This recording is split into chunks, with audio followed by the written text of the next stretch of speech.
പ്രിയ സുഹൃത്തുക്കളെ, ഈ ജീവിതത്തിൽ നമ്മൾ എന്താഗ്രഹിച്ചു അത് അത്യാഗ്രഹമൊന്നുമില്ല.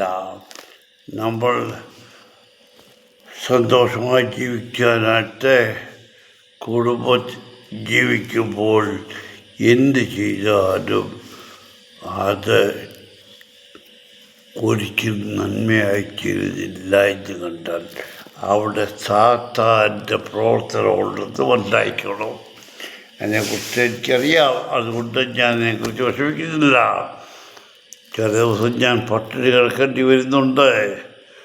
ഇന്നലെ അല്പം വൈകിട്ട് ഞാൻ സാധാരണ രാത്രി കാലങ്ങളിൽ മൂന്നറിഞ്ഞ് പാട്ട് പാടുകയും എഴുതുകയൊക്കെ ചെയ്യുന്ന മനുഷ്യനാണ്.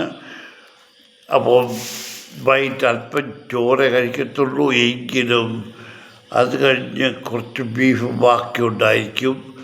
അത് മുട്ടയൊക്കെ ഇട്ട് ഒന്ന് പൊരിച്ചെടുത്ത് കഴിച്ചുകൊണ്ടിരുന്നതാണ് ഓരോ പ്രവൃത്തി ചെയ്യുന്നത്. പക്ഷേ ഇതറിയാവുന്ന ആൾ തന്നെ ഇന്നലെ നോക്കിയപ്പോൾ ഒന്നുമില്ല.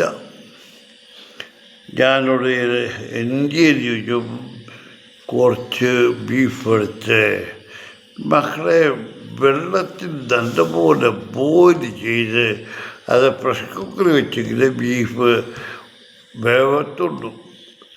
ഞാൻ ഉടനെടുത്ത് വന്ന് നോക്കിയപ്പം ഒരു സ്റ്റീൽ പാത്രത്തിൽ വേവിച്ച് വെച്ചിട്ടുണ്ടെന്തുവാ പച്ചിറച്ചി. മക്കളെ, ജീവിതത്തിൽ ഇതാണ് നമുക്ക് കിട്ടുന്ന പ്രതിഫലം. നമ്മളാരെയും കുറ്റം പറഞ്ഞിട്ടില്ല. നമ്മൾ അനുഭവിക്കാനുള്ളത് അനുഭവിക്കുകയൊക്കെ ഉള്ളൂ. അതിനാരും കുറ്റം പറയാനില്ല.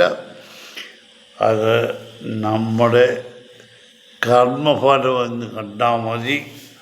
നമ്മളേതൊക്കെയോ ദ്രോഹവും തെറ്റുകളോ ചെയ്തിട്ടുണ്ടായിരിക്കും. അതിൻ്റെ ഫലമായിരിക്കാം, കുഴപ്പമില്ല.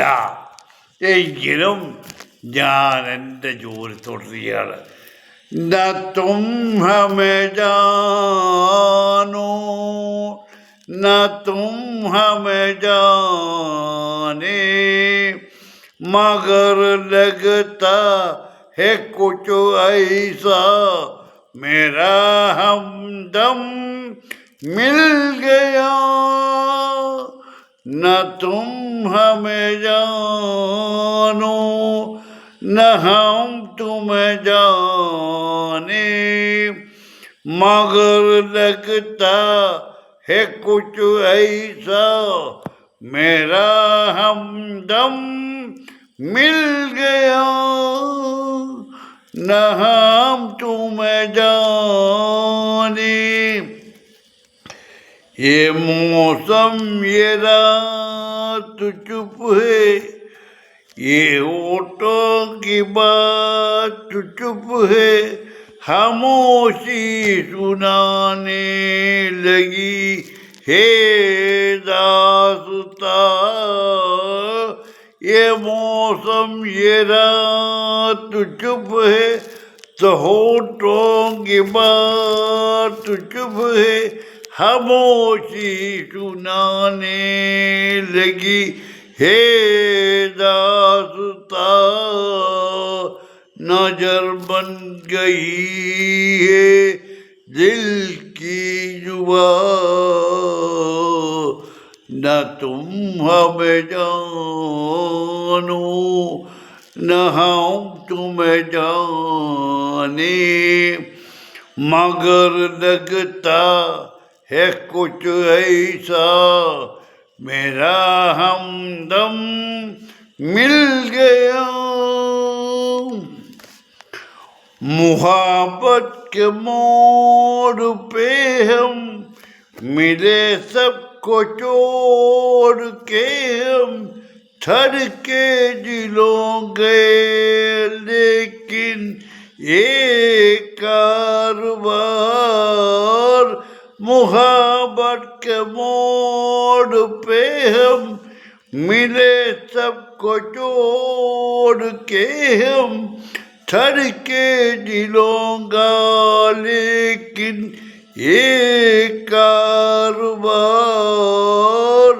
चले आज दोस्तों जाने कहाँ, न तुम हमें जानो न हम तुम्हें जाने, मगर लगता है कुछ ऐसा मेरा हमदम मिल गया, न हम तुम्हें जानो